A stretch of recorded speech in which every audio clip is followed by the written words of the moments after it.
Have you ever felt like your workdays are spent putting out fire after fire, never having the time to build a thriving team culture? Welcome to Beyond the Rut, the podcast that helps you create a life worth living in your faith, family, and career.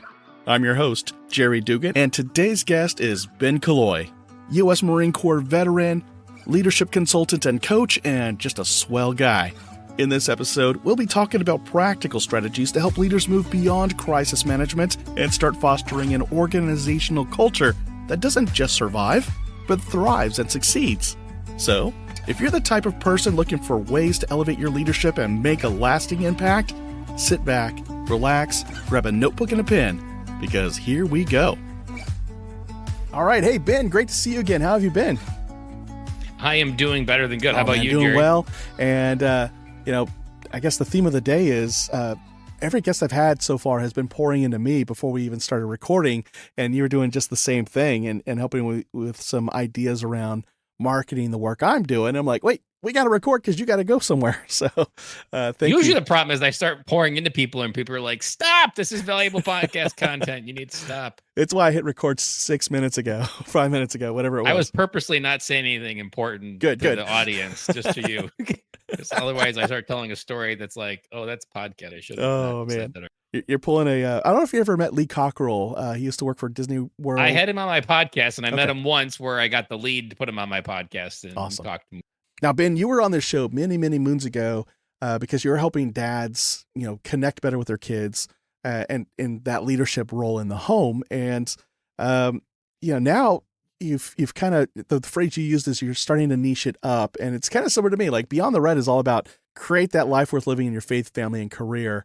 And as far as making a living off of that, that's such a broad stroke. A lot of people are doing that. I love inspiring people who listen to the show. As far as though actually earning an income and tying in my skills with my passions and this broader picture Beyond the Rut, I got involved with inspiring people with servant leadership and my framework. And I saw recently you're doing the same thing, that you're now working with leaders, helping them.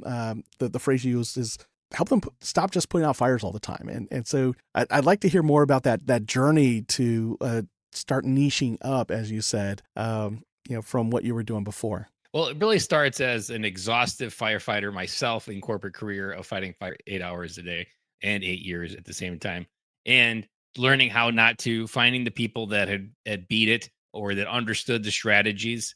It reminded me of there's a story in the Go Giver book where he originally runs into this guy that comes in at 9 and leaves at 3, very little stress on his face. And what's the difference? Like, I'm burnt out. This guy comes in and just sails through his day and is crushing it. Excuse me. What's the difference? The difference is these strategies, that there are ways of your being, the way that you show up and how you lead, that allows the universe to bring back and show up differently as well. And what we don't really realize is for every person that you are, there's almost a doppelganger of the opposite of someone who's figured it out. Whether you're a stressed out architect or a stressed out accountant, there's another accountant out there that's living his best life that doesn't get stressed out during the busy season. And each one of those is that moment to figure out what that is. And the real trick within the learning that whether you're fighting fires and how to stop it is the most common cause of fires is you. That you're the arsonist starting them. And most leaders never really answer that question because most of society wants us to project outward, that it's easy to blame the situation. It's easier to blame the budget. It's easier to blame executives. It's easier to blame I don't have the right people. I can't hire the right people. I can't fill that vacant role. All of those are external. Some of it you have control over. Some of it you don't. But we don't really double down on the thing we can 100% control, which is the way that we show up. And within that way we show up, there's certain things that success leaves clues. And if you pick up on the clues, there's a way that you can show up to your team and go from that firefighting mode to thriving and get to that place where you go home to your kids and you're refreshed, not drained. And you're thinking like, man, I just need a beer and some Netflix. And you go to the opposite where you go home and you play with your kids, you're doing board games at night, and you're coming to a entirely different place. You're meeting your wife from her day, wherever her day was taking her. And you're ready to serve your family versus be mute or absent. I love that. And you mentioned just a moment ago that success leaves clues. And so if we are that manager or that director who's just constantly saying to other people, and as somebody who did leadership development inside a corporate healthcare setting, you know, I would share with them tools that would help deepen relationships with your team, help build and develop your team members. And the most common thing I would hear is, man, it sounds all great on paper, but I'm always putting out fires. That's my job from the moment I walk in till the moment I leave, and not realizing that they've got a coworker who is thriving and not always swamped the way they are. So I guess the question is, you mentioned that success leaves clues. What are some of the clues that I, as an overwhelmed manager, may be able to look up and see somebody else is actually not struggling the way I'm struggling? Like, what are those types of signs? Well, we're going to break this down to Barney style. In the Marine Corps, where I was trained in the basics of figuring out, but took 10 years to figure out how to use it. All progress starts and begins with honesty. All progress begins by telling yourself the truth. And ultimately, the truth might seem a little bit too big, ambiguous, based on how much the truth can be manipulated in today's society. But it doesn't matter about everybody else's truth. The only truth that matters is yourself. That inner truth may not be one that you've ever been conditioned to listen to, that you've may never spent time to slow down and begin with that. But realizing that all progress begins with that true honesty of yourself, that is where that reflection comes into play of like, now you have permission to go inward. And when you do that, that's where you can then realize this second point, that we don't really see the world as it is. We don't see the world in this firefighting way. We don't see the world as our coworkers aren't doing their job or that our team members aren't pulling their weight. We see the world as we are. We don't see the world as it is. We see the world as we are. And in this context of firefighting, the reality, the basic, simple truth is you're fighting fires because there's a fire in the inside of you that then passes on and touches and burns anything that you touch. And it's not about fighting fires externally. It's about understanding how do you control the fire that's already burning on the inside. And this isn't the burning fire of passion. This is the burning fire of maybe trauma, poor understanding of your personality, an ego-focused personality. These are understanding of like, what are the bugs in your internal operating system, and figuring out, like, a question I like to joke with, is it a bug or a feature? And bugs are those things like in programming that cause things to hiccup. Features are things that add value. Oftentimes we dress up features as bugs, and trying to know the difference is not easy, but that's why coaching and leadership training and this type of development and books really help, is because they all become the mirror for those things that you can't see. Yeah. And I love that you bring up the, that we tend to be the actual arsonist in the fires that we're facing. And I'm thinking of, leaders I've worked with in the past, whether they were a client or somebody I actually reported to in corporate America. And, how many of us, I know in the military, this is probably a common thing. And at least I'm about to find out if this is common in the Marine Corps or not. I was Army. But, you've gone through the whole day. It started at 06 in the morning for PT, and then the actual workday started at 09, and then it's 1700 or 5 p.m. for everybody else. And we're waiting to be dismissed. And at the last second, 4:55 p.m., somebody walks in and says, "Hey, we all need to get to the motor pool. We have to pull out all our equipment, and we need to assess this and inspect this and have this all done by 6 p.m. today, or we're not going home until it's done." And you're like, how long have they known about this? And you find out as you're doing the work that they probably knew about this all day. It was an email they got last week. Yes. And, I've worked with leaders who in the civilian world, on a Sunday would call up somebody on their team and say, "Hey, sorry to bother you, but I need to report by tonight so I can give it to my leader first thing in the morning. They're already expecting this. In fact, if you work on it now and I can get it to, this leader tonight, it'll all be good." And the employee would drop what they're doing because they're like, "Oh shoot, if I say no, am I going to get fired?" And, and so people would leave like family picnics or a date with their spouse and go work on this thing for 3 hours. And then you find out that could have been worked on for 2 weeks. And that could have been turned in Friday before the weekend and not be an issue, but it wasn't brought up until Sunday at the last minute. And so thinking back through those types of moments and realizing, wow, we're holding on to something like a trauma or a fear or an insecurity. And this is kind of how we're exerting control. Or sometimes it's just atrophy in muscles of our personality, that maybe the muscle of boundaries has never been flexed. Maybe right? that's Like not a word that you ever used. And because of that, you get railroaded all the time. And you say yes to 1,000 things that you should be saying no to, but no one really taught you how boundaries are supposed to be installed in your life. And the magic trick of how your life gets better when you do. Yes. Oh yeah. I mean, yes. Boundaries is an easy word that I didn't use until maybe like 37, and I'm almost 40 now. Oh That man. no one ever told me about that word, but it's the most powerful single word that I've really used in my personal development because cool part, boundaries do a lot of heavy lifting that people can't do. Yes. And when you put them installed, they make people grow up in ways that they can't outsource to you anymore. Yes. And I mean, I'm 48 now, and it just probably like late 30s started to realize, you know what? I don't have to answer my email after a certain time in the day, and I don't have to respond until the next day.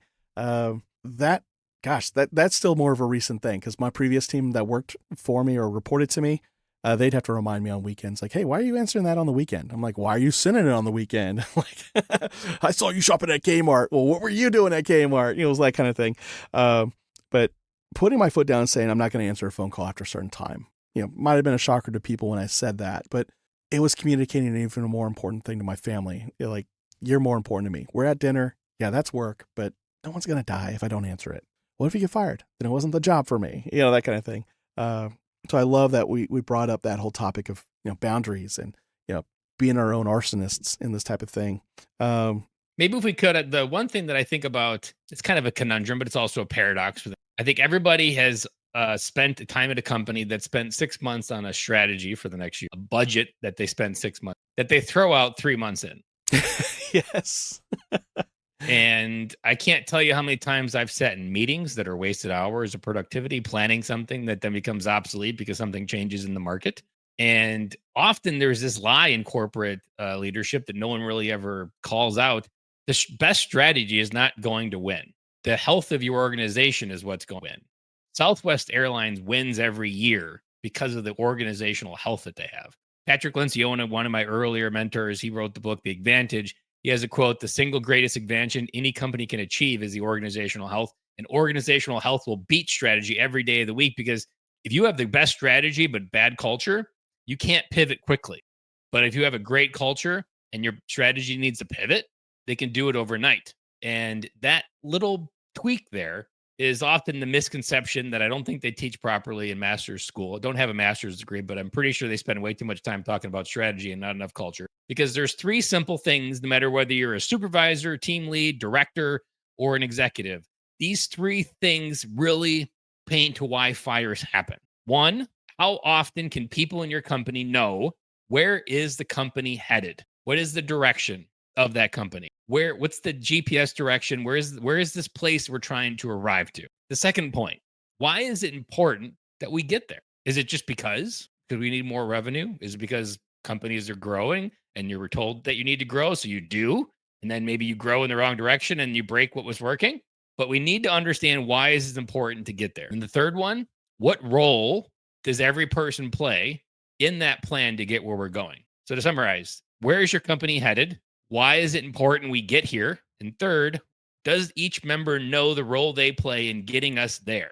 Those 3 things will create clarity and direction and an understanding at every level in the organization that allows them to have instincts to know how to make decisions, to know how to get there, and they don't have to come to you for those answers. If you have a line outside your door for people like, hey, this customer is complaining, how would you like to do it? Would you like us to refund him or not? That happens all across America. And as a symptom of them not understanding where we're headed, their role in getting there, and empowering them with the kind of thinking that will help them make their choice on their own. And those 3 things can be a simple audit of understanding why is my company the way that it is. Even Southwest Airlines, one of my favorite examples of these policies, they have a heart in the bottom of their plane. If you've ever waited for a Southwest Airlines flight, it says without a heart, it's just a machine. They prioritize everything on heart, even their hiring practices. We hire for heart and train for skill because we can teach someone to vacuum an airplane, but we can't teach them to care about it. And all of those, everybody at Southwest knows where we're going. Why is it important we get there? And what role does the person who's vacuuming the airplane or flying it or boarding, what role do they play in getting this company to go? And they've been profitable every year since like 1971 when they were first founded. Yeah. And no matter how many times the strategy of United, American, Delta has been trying to defeat it, they have never been able to duplicate what Southwest does. Yeah. And you're so right. I mean, and on top of all that, they have the best safety record in the airline industry. You know, they went from, I think they had one incident a few years back, but we're talking about this company's been around since the 1960s, and they had, up until that one incident just a few years ago, they had 0 major safety events. And so with that one, they're still like the best. And even that one, they responded and with the right heart. yes. And unlike United, where their passenger was dragged off, which dragged on for months in the media, Southwest was pretty much not necessarily forgotten about, but they handled it in a way that no one really changed their viewpoint of them. Yeah. Even there was like a winter recently, about a year or two ago, where there was the scheduling snafu that happened. Yeah, the scheduling blow up. Yes. And they responded really well to that. People still love them, and they know what they're getting into, and they responded with humility, and I think the public at large gave them a lot of grace. And but it goes back to that culture again. And in healthcare, organizational health has a big correlation to patient satisfaction as well as patient safety. That where you have employees that are highly engaged and they love the work they do, they have clarity on what they do and what they don't do, the patients are happier, the family members are happier, and everybody's safer as a result. And you see that in the healthcare or in the airline. It's not industry. strategy; it's the people, and it's the first thing that I feel like corporate offices throw out at the top. Yes, like we need the best strategy and the best budget and all of this forecasting and the best tools. Like none of that is going to solve your problem. And even a local, if anybody's up here in the Midwest where I am in Wisconsin, a local gas station company called Quick Trip is a phenomenon up here. There's a cult-like following for it. I'm part of that cult. I voluntarily in myself to this. They have a way of hooking people into their business. It's the only gas station that I get excited about going to visit because the workers enjoy working there. They have an attitude of enjoyment. And there's not like this attitude of, ugh, I work at a gas station. They're all there to serve the customer. And I've even had some conversations with them when there's nobody else behind me, where like they're all empowered to do whatever is right, whatever they think is the right thing to make the customer moment happy. They're empowered to do it, whether that be to give me a free coupon for a drink because the machine was off for 5 minutes, or I waited for 3 minutes. They'll give you a free drink without even thinking about it. Even they had an IT issue about 3 months ago. Their entire reward system went down. They were pretty much in panic. They were essentially hacked, and it took the entire system down. When it came back up, they gave everybody 3 weeks of double points. And I believe they also gave everybody 3 cents off bonus on top of the 3% or 5% they were giving off of gas already. So like they responded with love as appreciation of like, thank you for being loyal to us. Here's how we're going to show up and make it right. Wow. Like they didn't skip a beat. Everybody like understood it. There wasn't any like protection of their money. It was, here's our thank you. And for the next 2 weeks, here's double everything. Yeah. And they always seem to have a lot of staff in their stores. I was just thinking about like, well, this guy hasn't been to a Buc-ee's maybe, but I've been to a Buc-ee's, yeah. and similar. Buc-ee's would be another good example. One of my favorite jokes about Buc-ee's is, can you imagine the meeting, the Buc-ee's HQ, where they said, you know what, we're going to make a gas station, but it's not going to be like every other gas station. We're going to do something. It's going to have more pumps. Oh, you mean like 20?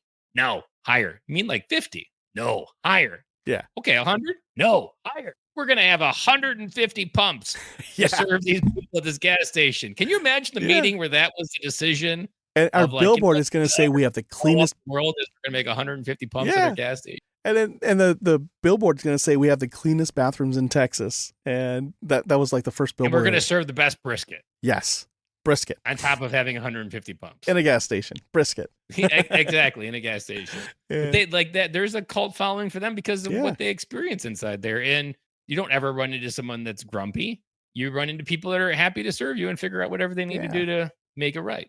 And they get people to work for them that drive not just like a few blocks down the road. Like these guys come in from other towns to come work at a Buc-ee's, and they pay well, and they make up for it. And Quick Trip, I mean, Costco is another one, a good one in that same category of paying their employees well. Like there's a minimum salary of like $35,000 for every worker in those facilities and stores, and like how they prioritize that stuff shapes their brand over a long time. But that's how you create that loyalty. That becomes a strategy, but it never starts as a strategy. It just becomes like, even within the idea of this leadership niche, one of the thinkings was it's already being traded out there. People already are buying it.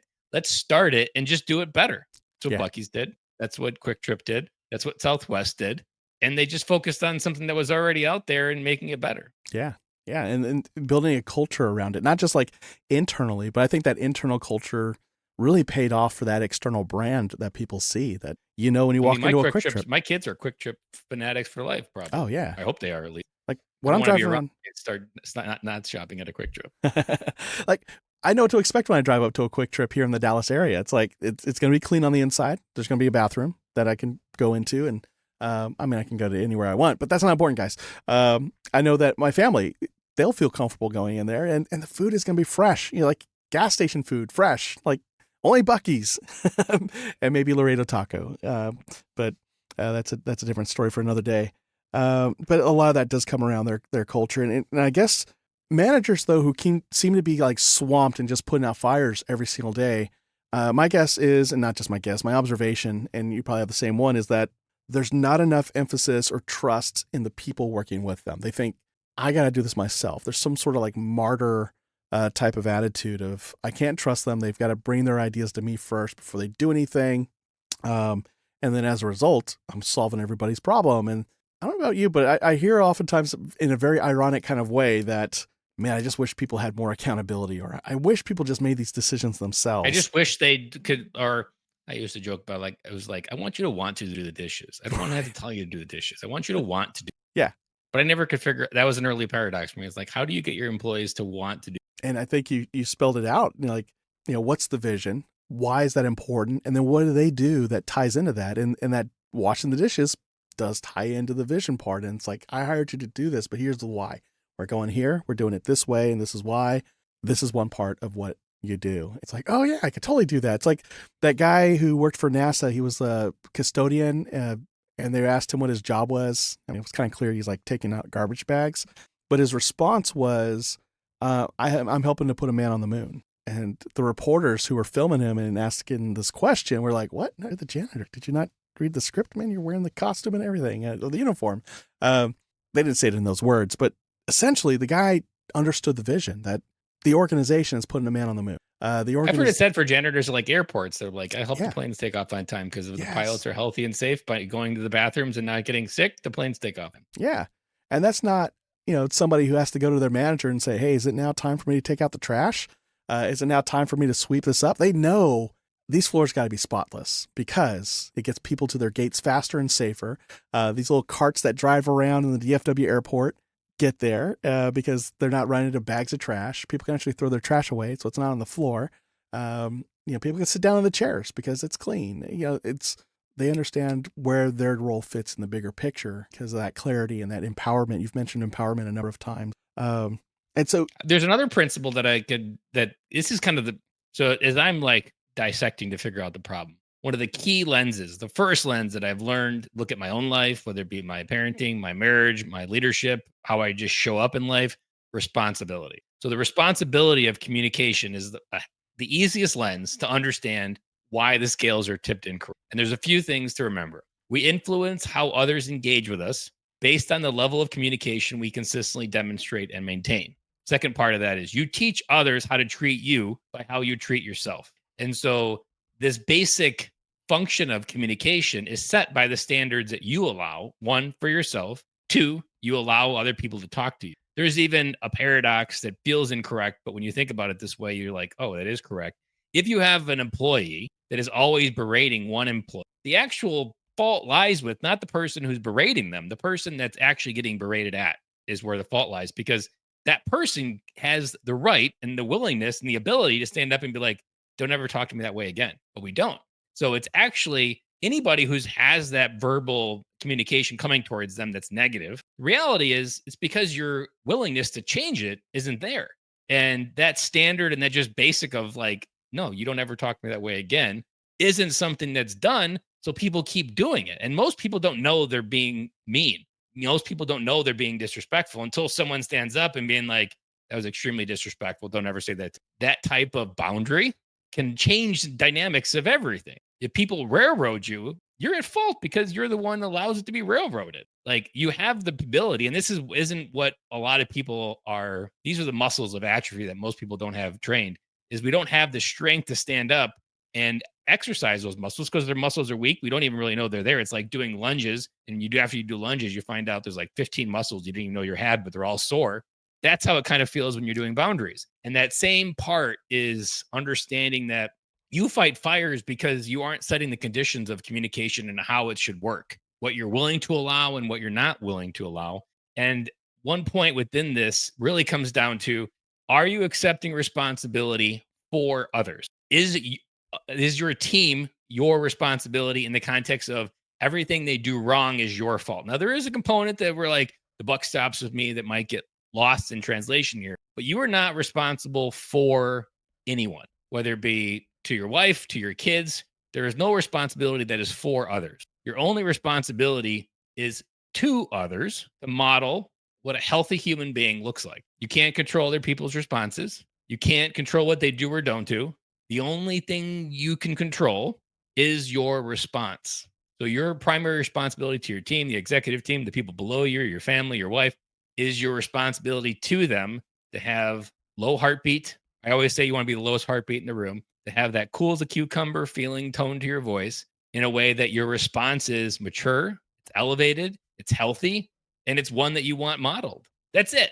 If someone else comes back with a horrible response, that's on them.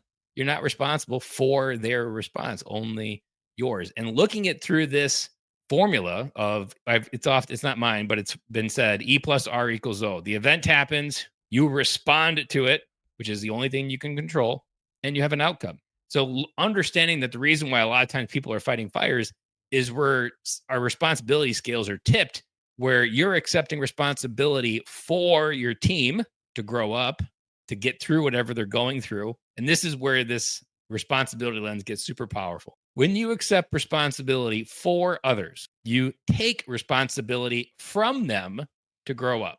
And so by letting go of that responsibility, you let life, which is a really good teacher, by the way, and if you fail the test, it's really good at bringing it back for another round. You let that test of life teach them how to get better at it. But if you take that responsibility from them and never let them fail, think of the rich dad that always bails out his kids. They never really learn the lesson. Oh yeah, because he's spoiled. taking responsibility for them. But the reality is, each time life shows up with a hard moment, it's trying to teach you a hard lesson. If someone takes that responsibility away from you to feel the full thing, you don't fully learn the lesson. Yeah. And so that breakdown, that lens is one of the first lenses I'm always looking. You can find so much easy wins right off of that word of, am I accepting responsibility for someone else's actions? If I am, I'm in the wrong. Because the only thing I can do as a leader, the only responsibility to my team I have, is to be a healthy human being and have healthy responses. Yep. I love that, because when we look at like why people are told Gallup in 2022 why they left their jobs, it was number one was like lack of clarity on expectations. So what does success look like? Where are we going? How does my job fit? What does winning look like? That's another good question. Like, exactly. Do people know if they're winning? Yeah. Are we measuring it? Because people don't like to know that they're not winning. If they feel like they're failing every day, it's miserable. And so, when we talked about that earlier, having that clarity is huge. But the other things also revolve around feeling connected to the coworkers at work, or feeling connected to the organization's mission and purpose, opportunities for growth, opportunities to apply skills I already have, but then also feeling cared for. And then I look at my own framework, Tent, and a lot of what you're saying touches on that too, because like if I gave somebody a responsibility, a project, and I see the first iteration, not the final product, the first iteration, and already I'm thinking and saying out loud, oh, geez, this is not what I asked for. This is wrong. This is wrong. This is wrong. We still have to get this done within a week. You know what? I'll just take this back. I'll get it done. Thanks for your help. What does that communicate to the person who had the project until that moment? And it's like, does my leader not trust me? Do they not care about my success? Maybe it doesn't matter what I do because they're just going to take it back and do it themselves anyway. Or that the illusion of inclusion, like they asked me for my input, I gave it, and then they shut all of it down. And so we're going to do it that person's way anyway, the bosses. I mean, even 3 years ago, the Marine Corps top leadership commandant admitted, because they need Marines to stay, no longer could they just bank on us staying for 4 years. The solution that they admitted, you know what, we're not going to treat Marines like inventory anymore. We're going to treat them like human beings, because that's what's going to make someone stay for 10 years. Yeah. And it's like, what a revelation. We're not just inventory that you can use and abuse and then pass off to the VA to put back together. Like, we're not inventory. We're people. We have goals. We have families. We have dreams. We have aspirations. And in order for us to stay, we need to understand how we're a part of that, not just someone that's getting a stupid warrant officer's forgotten email a week later to stay late and do something that they never apologize or accept responsibility for the mistake themselves. Yeah. Yeah. And every time I've had a leader who owned a mistake, apologized, and even asked for forgiveness, even in the Army, it was like, yeah, I'll help you fix this. Whereas if they try to like gaslight me or convince me it was my duty to fix their mistake, it's like, I hate this guy. Okay, I can't wait to get out. And you see that in the civilian world too. I mean, the moment you make a bad habit of showing up late to meetings that you booked with your employees, or you ask for their input and you shoot it down, you start to disempower your team and everything gets bottlenecked through you. And yeah, you will find yourself putting out fires all the time. You shared with me before we hit record that you've got an ebook that is out there for people to partake from, or it's coming out. I forget which. It's out. It's out. Yes. Good. Tell us about that I'm ebook. embracing the entrepreneur analogy of always be shipping. Always be shipping. Because most times people wait for it to be perfect. So is it perfect? I don't know. You can tell me and give me feedback on it, but it is ready. So it is out there and it is available. Nice. And that's at benkilloy.com. Yes. benkilloy.com/fire. We'll get you right to that. Nice. And it outlines many of the things that I talked about and more. And it outlines essentially the 5-step framework of how to look through your team and how you're showing up and what things do you need to really have in place to get beyond the blaze, as the title of the ebook is named, to get to a place where that you're sold on when you enter corporate world, but never really seem to come to. And it's almost like a badge of honor when people finally just accept this just must be what corporate life's supposed to be like. And that's never what it's supposed to be like, but that's what people settle with. And this ebook is essentially 15 years of my failures and also my successes and learning it and being obsessed over it. And then also taking the things that the Marine Corps taught me, but I didn't really know how to use and applying them at a leadership level. And this is written for anybody at supervisor all the way to the executives. And it's written from a very wide, so all industries are applicable to this process and this information in here. I love that. I'm looking at your website right now, and your graduation photo from boot camp is on there. I'm like, man, he was a baby. Sorry. Hopefully, as I get older, and also as I work on my health, that I find some renewed beauty within turning 40. There you go. There you go. 6 months. I'm starting to count down on Instagram every time I post a picture of the gym. I'm just like 6 months to go, and it just feels so short. I remember posting when it said 9 months, and I was like, man, that just seems like it was yesterday. Now it's at 6 months. Man. Now, I know folks can find you at benkilloy.com, and you're looking to do like more speaking engagements and workshops in the Wisconsin area. And so do they just go to your website as well to find you, or is there another place you want them to reach out and connect with you? Reach out to me on benkilloy.com. My email is ben@benkilloy.com. I'm pretty much on all the socials as well. I check all of them very easily to get a hold of. Looking for online workshops across the United States, but in-person workshops and any speaking opportunities where people are trying to understand how to get their organization in the right direction. And Patrick Lencioni, this is another quote from him, is the real trick to leadership is getting everybody in the rowboat rowing in the same direction. And when you achieve that, you can go any direction, but it's not by chance. And it does take a certain set of skills and principles. Awesome, man. Ben, it was great to reconnect with you on here and actually have you on the show again. Thanks for taking the time and getting on here. I look forward to someday in the future, hopefully sooner than later, where we're both sharing a stage somewhere and we both get to cheer each other on. That'd be awesome. Yes, we do like the Top Gun high five thing, and no, that's too Navy. We won't do that. We'll just do hugs. There we go. Yeah. Awesome. Thanks again, Ben. Thank you. Thank you for tuning in to this episode of Beyond the Rut. I hope you found inspiration and practical advice from my conversation with Ben on building a leadership culture that goes beyond just putting out fires. If you want to dive deeper into the resources we mentioned today, head over to the show notes at beyondtherut.com/424. There, you'll find links, takeaways, and more to help you on your leadership journey.